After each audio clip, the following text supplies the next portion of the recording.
फिर next scene में Mona grandpa से मिलने आती है और उनको समझाने लगती है कि हान सॉन की गर्लफ्रेंड जो भी कुछ कहा है लाइफ में, आखिर वो सारी बातें झूठी है। फिर ग्रैंडपा बोलती है मैं तुम्हारे ऊपर ही ट्रस्ट करती हूँ। फिर ग्रैंडपा मोना को बोलती है जब मेरी कंपनी पूरी की पूरी ख़त्म होने वाली थी तब तुम्हारी फैमिली ने मेरी बहुत ही ज़्यादा मदद की है और उसी वजह से मैंने ये सब कुछ आज खड़ा किया है। और फिर तुम्हारे डैड का डेथ हो गया है। फिर मैंने तुम्हें चूज़ किया है मेरे पोते के लिए, बट मेरा पोता ही बिगड़ गया है, इसलिए मैं अपना सब कुछ तुम्हें देकर जा रही हूँ ताकि तुम्हें फ्यूचर में कोई भी दिक्कत ना हो। फिर ग्रैंडपा के साथ मोना भी नाटक नोटक करने लगती है और बोलती है हाँ ठीक है मैं सब कुछ संभाल लूँगी, मेरे डैड ने भी एक छोटा कंपनी मेरे नाम किया है। फिर ये सब बातें सुनकर ग्रैंडपा बहुत ही ज़्यादा खुश हो जाती है मोना के लिए। फिर मोना जब घर जा रही थी तब हानसॉन की गर्लफ्रेंड मोना के सर पे मारती है और मोना बेहोश हो जाती है और मोना को बोलती है मैं तुम्हारी ज़िंदगी बर्बाद कर दूंगी। फिर दिखाया जाता है मोना को कुछ लोग किडनैप करके उन लोगों के पास ही रखा है, बट मोना यहाँ पे उन लोगों की 12 बजा देती है। फिर मोना की किडनैपिंग के बारे में जैन और उसकी दोस्त को पता चल जाती है। फिर वो दोनों भाग भाग के आती है मोना को बचाने के लिए। फिर नेक्स्ट सीन में दिखाया जाता है जैमी शाओ को मदद करने के लिए बोलती है और बोलती है मैंने कुछ गलत कर दिया है, तुम्हें इसमें मेरी साथ देना पड़ेगा। फिर शाओ बोलता है क्या किया है, तुम मुझे नहीं बताओगे तो मुझे कैसे पता चलेगा। फिर जैमी बोलता है मैंने मोना को किडनैप करवा लिया है और इसमें हान सॉन की गर्लफ्रेंड ने मेरा साथ दिया है, अब मुझे बहुत ही ज़्यादा डर लग रहा है। फिर शाओ बोलता है जैमी को ठीक है मैं सब कुछ संभाल लूँगा, तुम टेंशन मत करो। फिर नेक्स्ट सीन में किडनैपर को दिखाया जाता है जहाँ पे मोना ने उन लोगों को सबको खरीद लिया है डबल पैसे देकर, और मोना जानना चाहती थी कि किसने उनको किडनैप करवाया है। फिर वो उन किडनैपर सब कुछ बता देती है जैमी और तुम्हारी पति की गर्लफ्रेंड ने मिलकर तुम्हें किडनैप करवाया है। फिर नेक्स्ट सीन में दिखाया जाता है हानसॉन का गर्लफ्रेंड आता है और बोलता है इस ऑफिस का मालिक अब मैं हूँ, और चेयर में बैठ के बोलती है मोना देखा मैंने तुम्हारे साथ क्या किया है, अब तो तुम यहाँ पे नहीं हो। फिर कुछ देर बाद मोना आती है। मिंग मोना को देखकर उसका दिमाग ही घूम जाता है और बोलता है तुम यहाँ पे क्या कर रही हो। फिर मोना बोलती है क्या हुआ, तुम मुझे देखकर खुश नहीं लग रही हो। फिर मोना के मुंह पर एक तमाचा मारती है और बोलती है तुम दोनों मिलकर मेरी ज़िंदगी बर्बाद करने के लिए मुझे किडनैप करवाया था ना, अब तुम दोनों को मैं बताती हूँ ज़िंदगी कैसे बर्बाद होती है। फिर ये सब सुन के मिंग वहाँ से चली जाती है। फिर मोना जैमी के पास जाती है उसे डराने के लिए और बोलती है तुमने जो मेरे साथ किया है ना किडनैपिंग का काम, मैं भूला नहीं हूँ, मैं तुम्हें फंसा कर जेल भिजवा दूंगी, फिर तुम्हें पता चलेगा। फिर ये बात सुन के जैमी बहुत ही ज़्यादा डर जाती है। फिर जैमी डरते डरते मोना को बोलती है तुम्हारे पास क्या सबूत है कि मैंने ये सब किया है। फिर मोना एक रिकॉर्डिंग दिखाते हैं जहाँ पे वो किडनैपर ने साफ साफ उसका नाम लिया है। फिर जैमी डर के मारे बोल देती है हाँ ठीक है मैंने ये सब किया है, बट तुम ऐसा कुछ भी मत करना जिसपे मैं फंस जाऊँ। फिर मोना बोलती है हाँ ठीक है मैं किसी को भी इसके बारे में नहीं बताऊंगी, बट तुम्हें मुझे पे करना पड़ेगा। फिर जैमी बोलता है कितने पैसे चाहिए तुम्हें। फिर मोना बोलती है मुझे 100 करोड़ रुपए चाहिए, वो भी क्या। फिर जैमी बोलता है इतने सारे पैसे लेकर तुम क्या करोगी, मैं इतने सारे पैसे नहीं दे सकता। फिर मोना बोलती है हाँ ठीक है मत दो, फिर जेल में जाके सारे पैसे गिनना तुम वहाँ पे। फिर जैमी पैसे देने के लिए रेडी हो जाती है। फिर ये सीन यहाँ पे कट हो जाती है। फिर नेक्स्ट सीन एक पार्टी का दिखाया जाता है जहाँ पे मोना आई है और सारे लोग बातें कर रही है। हमें पता चल जाएगा आज ERX ग्रुप का मालिक कौन है। AI टेक्नोलॉजी रिसर्चर है, वो बहुत ही ज़्यादा टॉप लेवल का है। एक बार उसका पता चल जाए और हम लोग उसको इम्प्रेस कर ले तो हमारे लिए बहुत ही ज़्यादा आसान हो जाएगी डील क्रैक करना। फिर ये सब बातें मिंग भी सुनने लगती है और वो अपने बॉयफ्रेंड को बोलती है ये हमारे लिए बहुत ही ज़्यादा गोल्डन अपॉर्चुनिटी है, हम अगर ERX ग्रुप के मालिक को हमारी तारीफ़ कर ले तो बहुत ही ज़्यादा अच्छा होगा हमारे लिए और हमारी कंपनी के लिए। फिर हानसॉन भी उसकी बातें समझता है और बोलता है हाँ ठीक है। फिर हानसॉन और मिंग मोना को देख लेती है और उसके पास जाके बोलती है तुम यहाँ पे इस पार्टी में क्या कर रही हो। फिर वो दोनों फिर से मोना की इंसल्ट करने लगती है। फिर इसी बीच जैन आता है और इन सब को रोकता है अभी तुम लोग ये सब बंद करो, अभी ERX का ग्रुप का मालिक का पता चल जाएगा। फिर पता चलता है ERX ग्रुप का मालिक और कोई भी नहीं है, ये कंपनी का मालिक मोना है और मोना ही AI टेक्नोलॉजी का रिसर्चर है। ये सब देख के सब लोगों का तो दिमाग ही घूम जाता है। बट यहाँ पे जैन बहुत ही ज़्यादा खुश हो जाता है और बोलता है इस लड़की ने मुझे इतनी बड़ी बात नहीं बताई है, इस लड़की को मैं क्या करूँ। फिर मोना के बारे में ये सब कुछ सुन के हानसोन और उसकी गर्लफ्रेंड को बिल्कुल भी अच्छा नहीं लगता। फिर हानसोन माने मन सोचता है ये तो मेरे लिए बहुत ही ज़्यादा अच्छी बात है, मेरी खुद की बीवी इतनी बड़ी टॉप लेवल का है। फिर मोना जैन के पास आती है और जैन बोलता है तुम तो छुपी हुई एक हीरा निकली, तुमने इस सब के बारे में मुझे भनक भी नहीं लगने दिया, बट मैं तुम्हारे लिए बहुत ही ज़्यादा खुश हूँ। फिर नेक्स्ट सीन में दिखा जाता है मिंग मोना को नीचे दिखाने के लिए उसके पास आ जाती है। फिर मोना बोलती है ये सब मत करो, तुम अपनी ज़िंदगी और अपने बच्चे के फ्यूचर के बारे में सोचो। फिर मिंग जानबूझकर खुद ही गिर कर मोना का नाम दे देता है। फिर सब लोगों को बोलता है मोना ने मुझे जोर से धक्का दिया है। फिर हानसोन मोना के ऊपर गुस्सा हो जाती है और मिंग को हॉस्पिटल लेके जाती है जल्द से जल्द। फिर ये सब देख के मोना को बहुत ही ज़्यादा दुख होता है और वो अपना टाइम याद करती है कैसे हानसोन और मिंग ने मिलकर उसके बच्चे को मार डाला था। फिर ये सीन यहाँ पे कट हो जाती है। नेक्स्ट सीन हमारे को घर का दिखाया जाता है। फिर हानसोन मोना के पास आता है गुस्से में और बोलता है तुमने ऐसा कुछ क्यों किया है मिंग के साथ, मिंग तो प्रेग्नेंट थी ना। फिर मोना बोलती है हाँ ठीक है, मैंने ये सब जानबूझकर किया है, अब तुम मेरे साथ ऐसा क्या करने वाले हो। फिर मोना की ये सब बातें सुनकर हानसोन शांत हो जाता है और बोलता है मैं मोना के साथ इस तरह लड़ नहीं सकता, क्योंकि मोना अब यारिस ग्रुप का मालिक है। अगर वो चाहती तो मुझे प्रोजेक्ट के सिलसिले में बहुत ही ज़्यादा मदद कर सकती है, मुझे उसके साथ अब भाव में रहना होगा। फिर मोना को पटाने लगता है हानसोन और बोलता है ठीक है कोई बात नहीं, जो हो गया है तो हो गया मिंग के साथ। फिर हानसोन बोलता है एक बच्चा गया है तो क्या हुआ, मैं तुम्हारे साथ दूसरा बच्चा कर लूँगी और ऐसा कुछ भी नहीं हुआ तो एडॉप्ट कर लेंगे। फिर ये सब बातें मोना मिंग को सुनाती है कॉल पर और हानसोन और ज़्यादा और बुराई करने लगते हैं मिंग की, और ये सब कुछ मिंग सुन लेता है फ़ोन पर। और मोना बोलती है देखा तुमने सुना ना अपने कानों से, देखा हानसोन क्या सोचता है तुम्हारे बारे में। फिर ये सब कुछ बोल के फ़ोन रख देती है मोना। फिर नेक्स्ट सीन में दिखा जाता है जैन अपने डैड को मनाने की कोशिश कर रहा है कि मोना से वो उसकी शादी करवा दे, बट उसकी डैड नहीं मान रहा है और बोल रहा है तुम्हें शादीशुदा लड़की क्यों पसंद आ गई है। फिर उसके डैड ब्लैकमेल करने लगता है जैन को और बोलता है तुम इतनी अनग्रेटफुल कैसे हो सकती हो, ये एंगेजमेंट तुम्हारे मॉम ने तुम्हारे लिए तय करके गया है और तुम उसकी रिस्पेक्ट भी नहीं कर रही हो। फिर जैन बोलता है डैड मैं उस लड़की को प्यार नहीं करता तो मैं उससे शादी क्यों करूं, मैं उस लड़की को शादी करना चाहती हूँ जो मेरे को प्यार करे और मैं उसको। फिर उसका डैड बोलने लगता है तुम्हारी शादी मिस्टर ली की बड़ी बेटी के साथ होने वाली थी, बट अब वो खो गई है इसलिए छोटी बेटी के साथ हो रही है। फिर यहाँ पे जैन किसी भी हालत में उसकी डैड की बातें नहीं सुनता और नहीं मानता। फिर नेक्स्ट सीन में दिखाया जाता है उसकी डैड मोना को बुलाती है और मोना को सीधे सीधे बोलती है तुम मेरे बेटे को छोड़ दो और छोड़ने के लिए कितने पैसे तुम्हें चाहिए मैं तुम्हें दूंगी। फिर मोना बोलती है आप मुझे बोल रही है पैसों के बारे में, आपको पता है मैं कौन हूँ। फिर जैन की डैड बोलने लगती है मुझे नहीं फ़र्क पड़ता तुम कौन हो या ना हो, मुझे बस इतना पता है तुम एक शादीशुदा लड़की हो और जो कभी मां नहीं बन सकती।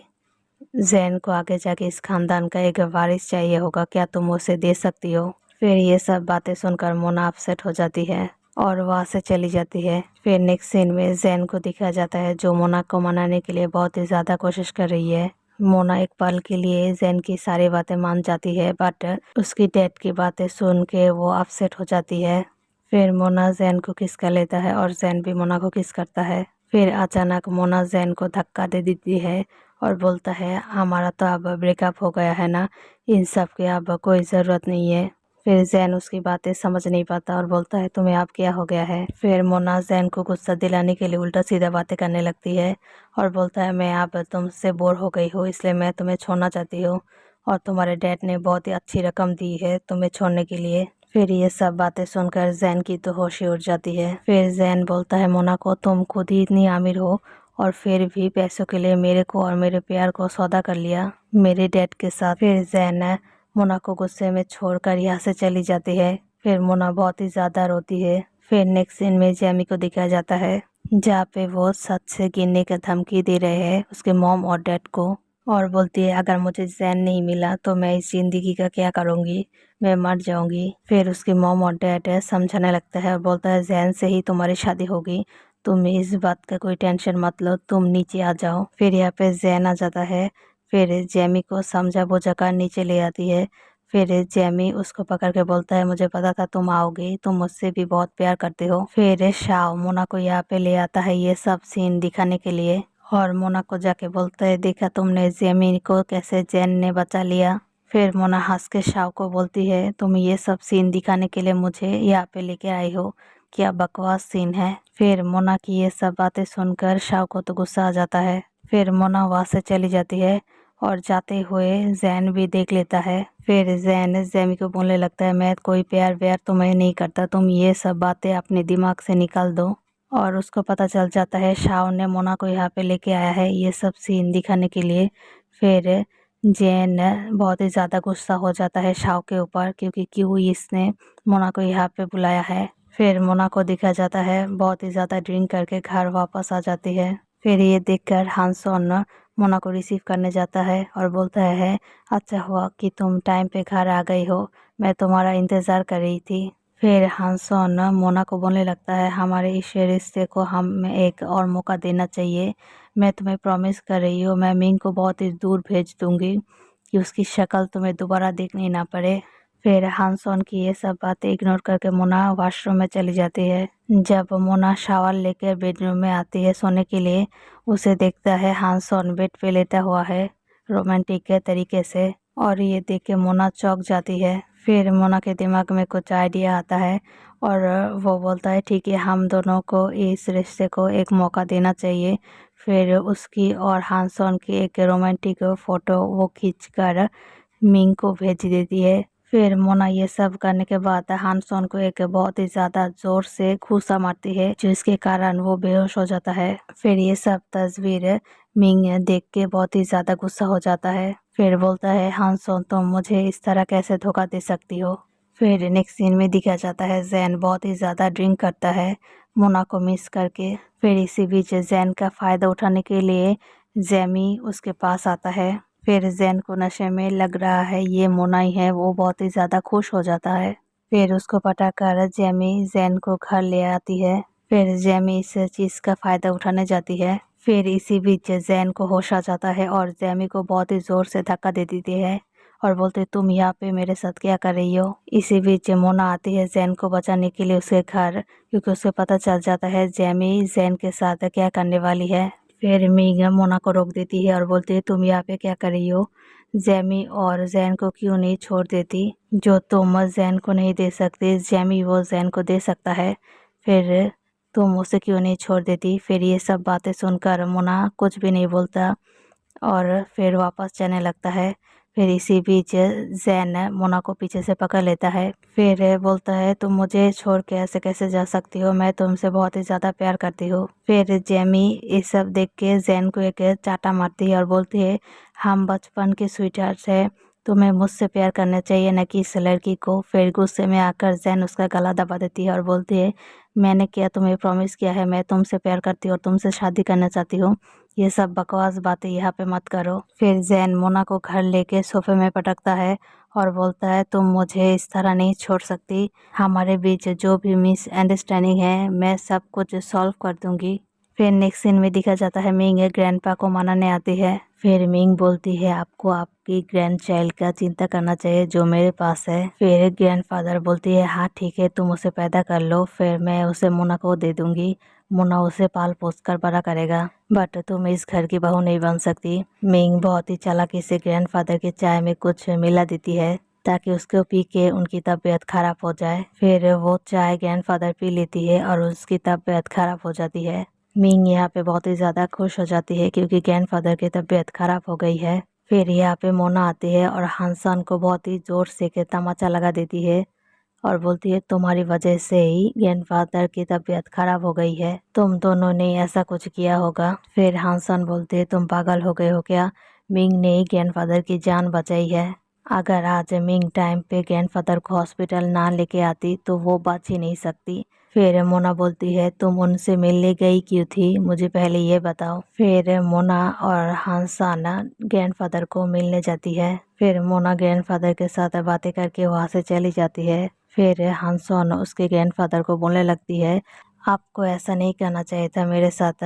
कंपनी से बाहर क्यों फिकवा दिया आपने और सब कुछ मोना के नाम पर कर दिया। आप सब कुछ मोना ही हैंडल कर रही है। बट यहाँ पे ग्रैंडफादर को कुछ अलग ही सोच में दिख रहा था। फिर हांसोन उसके ग्रैंडफादर को बोलने लगता है, अब ये सब पाने के लिए मुझे उसके साथ नाटक करना पड़ रहा है। फिर हमें दिखा जाता है ग्रैंडफादर हॉस्पिटल से घर वापस आ गए हैं और मोना को वो अपने पास से बुलाती है और बोलती है, मोना को मुझे पता है मेरे पोते ने बहुत ही ज़्यादा गलत किया है तुम्हारे साथ। मैं तुम्हें डिवोर्स का परमिशन दे देता हूँ। अगर तुम उसके साथ खुश नहीं हो, मैं तुम्हें उसके साथ ज़बरदस्ती बांध के नहीं रखना चाहती। फिर ये बात सुन के मोना भी खुश हो जाती है।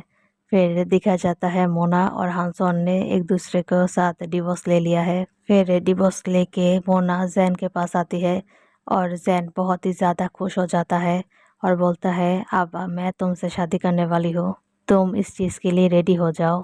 फिर इसी बीच जैमी का एक्सीडेंट हो जाता है और मोना और जैन उसको हॉस्पिटल लेके आता है। फिर इसी बीच जैमी का डैड मोना के ऊपर गुस्सा होने लगता है और बोलता है, तुम्हारी वजह से मेरी बेटी का एक्सीडेंट हो गया है। फिर जैन बीच में आकर बोलता है, अंकल आप शांत रहे, उसके वजह से कुछ भी नहीं हुआ है। मैं वहाँ पे था, मैंने सब कुछ देखा है, ये बस एक एक्सीडेंट था।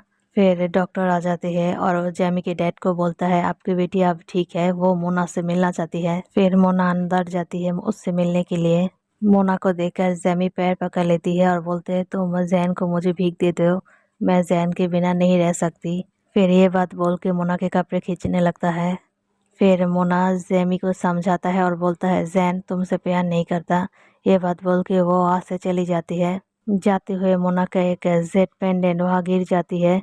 जैमी वो चीज़ उठा लेती है और बोलती है, ये चीज़ तो मेरे पास भी है, मतलब ये दोनों ट्विन सिस्टर है। मिस्टर ली की खोई हुई बड़ी बेटी मोना है। और यहाँ पे जैमी को शक होने लगता है, ये मेरी खोई हुई बहन तो नहीं है। फिर नेक्स्ट सीन में दिखा जाता है मोना और जैन एक दूसरे के साथ शादी कर लेते हैं और वो शादी करके बहुत ही ज़्यादा खुश हो जाता है। फिर जैन शादी करके मोना को अपने घर लेके जाता है और डैड को मनाने लगता है और उसका डैड बोलता है, तुम दोनों ने शादी कर ली। फिर उसका डैड थोड़ा उन लोगों के सामने नाटक करता है। फिर वो दोनों उसके डैड को मना लेती है और उसका डैड भी उन दोनों की खुशी देखकर ये शादी एक्सेप्ट कर लेता है। फिर उसका डैड बोलता है, तुम दोनों ने शादी कर ली, आप एक पार्टी थ्रो भी कर लो, दुनिया को भी पता चल जाए तुमने शादी कर ली। फिर ये बात सुन के वो दोनों बहुत ही ज़्यादा खुश हो जाता है और एक पार्टी थ्रो करता है जहाँ पे सब लोग इनवाइटेड है। फिर पार्टी में वो दोनों एक दूसरे के साथ ही वक्त बिता रहे थे। फिर जैन का डैड उन दोनों को बोलता है, तुम दोनों पार्टी देकर खुद एक कोने में जाके बैठ गई हो, मेहमान का स्वागत भी तो करो। फिर जैन उसके डैड को बोलता है, मोना का एक पेंडेंट खो गया है, इसलिए मोना बहुत ही ज़्यादा अपसेट है। फिर मोना उस पेंडेंट का एक फ़ोटो उसके डैड को दिखाती है और बोलती, ये पेंडेंट मुझसे खो गया है, आप प्लीज़ मेरी हेल्प कीजिए इस पेंडेंट को वापस लाने में। और ये पेंडेंट की फ़ोटो देखकर उसका डैड तो थौ हो जाता है और मन ही मन सोचता है, ये पेंडेंट तो मिस्टर ली ने अपनी दोनों बेटियों को दिया है, कहीं मोना उसकी खोई हुई बेटी तो नहीं है। ये सब कुछ जैन को बताती है और जैन बोलता है, हाँ ठीक है, हम डीएनए टेस्ट करवा लेती है, फिर पता चल जाएगा मोना ही उसकी बड़ी बेटी तो नहीं है। फिर जैन का डैड बोलता है, हाँ ठीक है, तुम उसके एक बाल का सैंपल लेके मेरे पास आओ, मुझे उन दोनों का डीएनए टेस्ट करवाना है।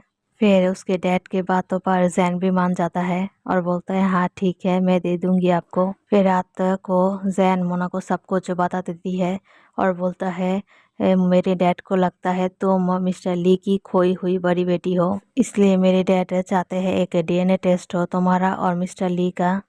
फिर मोना भी मान जाती है और उसके एक बाल दे देती है डीएनए टेस्ट करवाने के लिए। फिर सुबह का सीन दिखा जाता है जहाँ पे मिस्टर ली अपनी बड़ी बेटी की फ़ोटो लेकर बहुत ही ज़्यादा रोती है और बोलती है, तुम मुझे कहाँ छोड़ के गई हो बेला।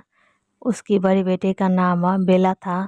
फिर इसी बीच जैमी आती है और उसके डैड को बोलने लगती है, डैड आपने मोना को सबक सिखाया है कि नहीं। फिर उसका डैड बोलता है, हाँ मैंने भेजा है किसी को उसको सबक सिखाने के लिए, तुम टेंशन मत करो। फिर इसी बीच एक मेड आकर वो रिपोर्ट मिस्टर ली को दे देता है जहाँ पे ये पता चलता है मोना ही उसकी बड़ी बेटी बेला है। फिर ये बात सुनकर जैमी को बिल्कुल भी अच्छा नहीं लगता कि मोना ही उसकी बड़ी बहन है। फिर मिस्टर ली बहुत ही ज़्यादा रोती है और बोलती है, मैंने अपनी बेटी को मारने के लिए गुंडा भेजा है, मैंने बहुत ही ज़्यादा गलत किया है। फिर दिखाया जाता है मोना हॉस्पिटल में एडमिट है।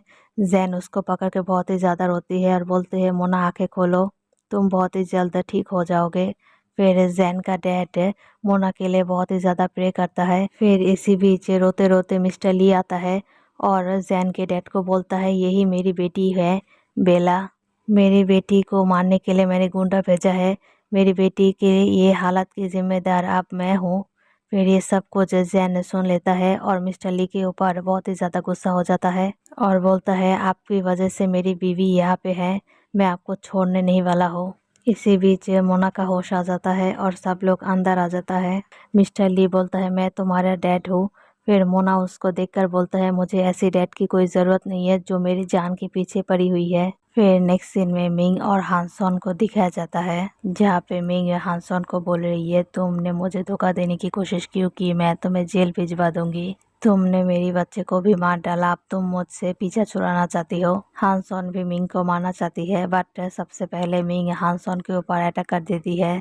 यहाँ पे हानसोन बेहोश हो जाता है और मिंग बोलता है जो भी मुझे धोखा देगा मैं उसे ऐसे ही मार डालूंगी। यहाँ पे शाओ के लोग आकर मिंग को ही मार डालते हैं क्योंकि शाओ ने प्रॉमिस किया है जैमी को किसी भी हालत में वो जैन को उसके पास लेकर ही आएगा। अगर मिंग जिंदा रही तो वो हानसोन के पास ही रहेगा, हानसोन मोना के पास से नहीं जा सकता, इसलिए वो लोग मिंग को ही मार डालता है ताकि हानसोन मोना के साथ रहे और जैन जेमी के साथ रहे। फिर नेक्स्ट सीन दिखाया जाता है हानसोन चिपड़ी चुपड़ी बातें करके मोना के साथ मोना को किडनैप कर लेता है।